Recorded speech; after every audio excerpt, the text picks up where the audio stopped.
Taliban సైన్యానికి భారత్ మద్దతిస్తోందా? ఇస్లామాబాద్, అబోటాబాద్ సైనిక స్థావరాలపై భీకర దాడి వెనుక అసలు రీజన్ అదేనా?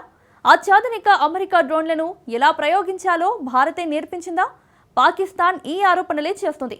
భారత్ టెక్నికల్ సపోర్ట్ ఇవ్వబట్టే తాలిబాన్ సైన్యం తమ దేశ రాజధాని వరకు రాగలిగారంటూ ఆరోపణలకు దిగింది. తాలిబాన్లను ఫ్రంట్ ఎండ్లో ఉంచి భారతే తమతో యుద్ధం చేస్తోందని విమర్శిస్తుంది. ఇంతకు తాలిబాన్ సైన్యానికి ఇండియా నిజంగానే మద్దతిస్తోందా? అమెరికా విడిచిపెట్టిన డెడ్లీ డ్రోన్లను విజయవంతంగా ప్రయోగించడం వెనుక భారత్ ట్రైనింగ్ నిజమేనా? పాకిస్తాన్ సంచలన ఆరోపణలపై భారత్ రియాక్షన్ ఏంటి? Let's watch. తాలిబాన్ సైన్యానికి భారత్ ట్రైనింగ్, పాక్లో డ్రోన్ల దాడులు, ఇస్లామాబాద్ వరకు వెళ్లిన డెడ్లీ డ్రోన్లు, భారత్పై ఆరోపణలు. ఆఫ్ఘన్కు భారత్ మద్దతిస్తోందా? పాక్ ఆరోపణల్లో నిజమెంత? ఈ విజువల్స్ కాబూల్లోనూ లేక పక్తియాలోనూ పాక్ దాడులకు సంబంధించినవి కావు. పాక్ క్యాపిటల్ సిటీ ఇస్లామాబాద్లో ఆఫ్ఘన్ జరిపిన దాడులకు సంబంధించినవి. ఇస్లామాబాద్పై జరిగిన డ్రోన్ల దాడి అక్కడి ప్రజలను పరుగులు పెట్టించింది. కాసేపటికే Islamabad boarding hashtag social media ట్రెండింగ్లోకి వచ్చేసింది. తాలిబాన్ ఎయిర్ ఫోర్స్ పాకిస్తాన్లోని కీలక మిలిటరీ స్థావరాలే లక్ష్యంగా డ్రోన్లతో విరుచుకుపడుతోంది అన్న వార్తలు ప్రపంచం మొత్తాన్ని షేక్ చేశాయి. పాకిస్తాన్ దాడి మొదలుపెట్టిన గంటల వ్యవధిలోనే ఆఫ్ఘన్ డ్రోన్లను సీన్లోకి దించింది. నివేదికల ప్రకారం ఇస్లామాబాద్లోని ఫైజాబాద్ సిటీకి సమీపంలో సైనిక శిబిరంపై ఆఫ్ఘన్ వైమానిక దళం దాడి చేసింది. ఇదే కాకుండా నౌషేరా, ఖైబర్ పఖ్తుంఖ్వాలోని ఆర్మీ బ్యారెక్స్, జామ్రుద్లోని ఒక సైనిక స్థావరాన్ని తాలిబాన్లు టార్గెట్ చేశారు. పాకిస్తాన్ ఆర్మీ కంటోన్మెంట్ ఉన్న అబోటాబాద్ పై కూడా దాడులు జరిగాయి. ఆఫ్ఘన్ డ్రోన్ల దెబ్బకు పాకిస్తాన్ కరాచీలో కూడా హై అలర్ట్ ప్రకటించారు. కాబూల్, కాందహార్, పక్తియాలో పాకిస్తాన్ వైమానిక దాడులకు ఆఫ్ఘన్ ప్రతీకారం తీర్చుకుంది. ఇక్కడే మరో వార్త కూడా ప్రపంచాన్ని షేక్ చేసింది. పాకిస్తాన్ ప్రధాని నివాసం కేవలం 5 కిలోమీటర్ల దూరంలోనే ఆఫ్ఘన్ డ్రోన్ దాడి చేసింది అన్నది ఆ వార్త. మరోవైపు ఆఫ్ఘనిస్తాన్ డ్రోన్ దాడుల్ని పాకిస్తాన్ కన్ఫర్మ్ చేసింది. ఆఫ్ఘన్ బోర్డర్ పోలీసు ప్రతినిధి అబ్దుల్లా ఫారూఖీ డ్రోన్లతో దాడి చేశామని ప్రకటించిన తర్వాత ఈ దాడుల్ని పాక్ సమాచార మంత్రి అత్తౌల్లా తరారు కూడా ధృవీకరించారు. కానీ ఈ దాడులు విజయవంతం కాలేదని చెప్పారు. తాలిబాన్లు ప్రయోగించిన డ్రోన్లను పాకిస్తాన్ డ్రోన్ రక్షణ వ్యవస్థ ఎదుర్కొన్నట్లు చెప్పారు.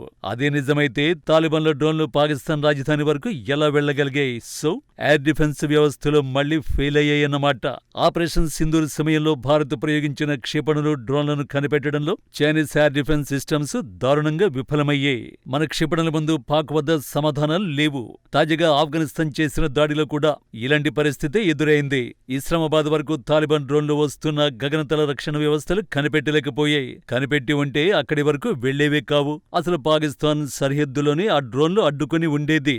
కాబట్టి పాకిస్తాన్ దగ్గరున్న చైనీస్ ఎయిర్ డిఫెన్స్ వ్యవస్థలు మరోసారి ఘోరంగా ఫెయిల్ అయ్యాయి. పాకిస్తాన్ దగ్గర 200 నుంచి 300 కిలోమీటర్ల పరిధి గల చైనాకు చెందిన HQ-9 long range surface to air missile వ్యవస్థ ఉంది.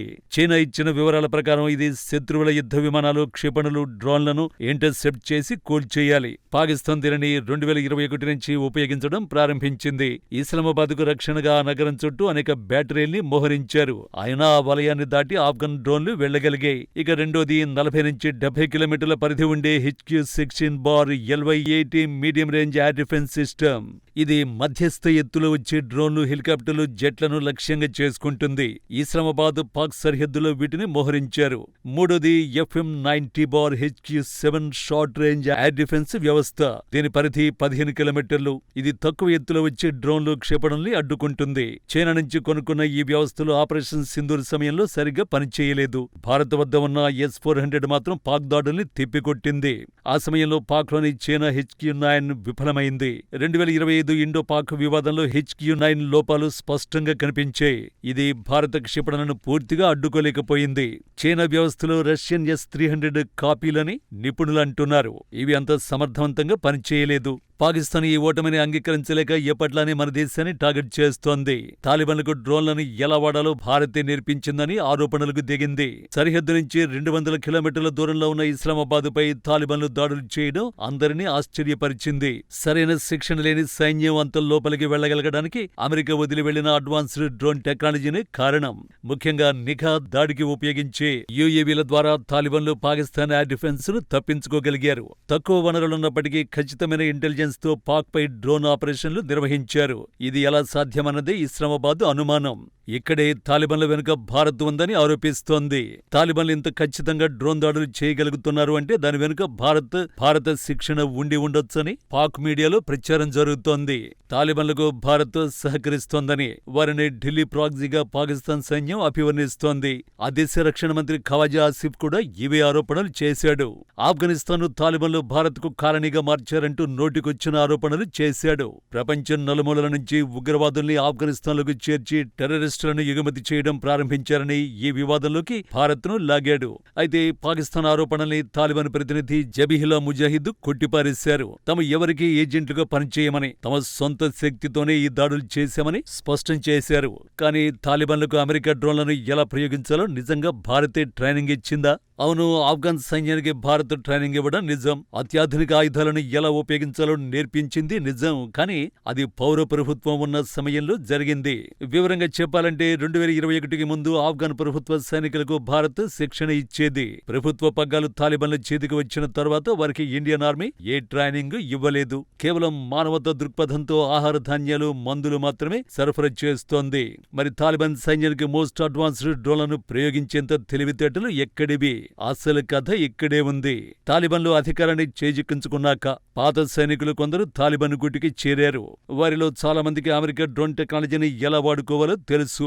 భారత్తో పాటు అమెరికా సైన్యం నుంచి వారు మెలకువలు నేర్చుకున్నారు. ఆ నైపుణ్యంతోనే ఇస్లామాబాద్ పై విజయవంతంగా డ్రోన్ల దాడులు నిర్వహించగలిగి ఉండొచ్చు. కానీ తాలిబాన్ల దగ్గర అమెరికా డ్రోన్లు ఇంకా పనిచేసే స్థితిలోనే ఉన్నాయా? వాటికి స్పేర్ పార్ట్స్ ఎక్కడ దొరుకుతున్నాయనే ప్రశ్నలు కూడా ఉన్నాయి. అమెరికా సైన్యం ఆఫ్ఘనిస్తాన్ వీడినప్పుడు దాదాపు $7 బిలియన్ విలువైన సైనిక పరికరాలను అక్కడే వదిలేసింది. ఇందులో హెలికాప్టర్లు, విమానాలు, డ్రోన్లు కూడా ఉన్నాయి. అయితే ఇవి ప్రస్తుతం ఏ స్థితిలో ఉన్నాయనేది మిలియన్ మార్క్ ప్రశ్నే. తాలిబాన్ల దగ్గర ఉన్న అమెరికాకు చెందిన అధునాతన డ్రోన్లు ప్రస్తుతం పూర్తి స్థాయిలో పనిచేసే స్థితిలో లేవని రక్షణ రంగ నిపుణులు భావిస్తున్నారు. దీనికి కారణం అమెరికా వెళ్లే ముందే చాలా డ్రోన్లలోని సాఫ్ట్వేర్ సెన్సార్లను నిర్వీర్యం చేసేసింది. అమెరికన్ డ్రోన్లను నడపడానికి అత్యున్నత స్థాయి శిక్షణ, నిరంతరం సాఫ్ట్వేర్ అప్డేట్లు అవసరం. తాలిబాన్ల వద్ద ఆ స్థాయి సాంకేతిక నిపుణులు లేరు. అయితే ప్రస్తుతం పాకిస్తాన్పై దాడులకు తాలిబాన్లు వాడుతున్నవి అమెరికా వదిలేసిన MQ-9 రీపర్ వంటి పెద్ద యుద్ధ డ్రోన్లు కావు. తాలిబాన్లు ప్రధానంగా చైనాకు చెందిన విడిభాగాలు లేదా ఇరాన్ డిజైన్ల ఆధారంగా తయారు చేసిన కామికోజ్ డ్రోన్లను ఉపయోగిస్తున్నట్టు సమాచారం. వాటితో పాటు అమెరికా డ్రోన్లలో సాఫ్ట్వేర్ సెన్సార్లను నిర్వీర్యం చేయని వాటిని వాడుతున్నట్టు తెలుస్తోంది.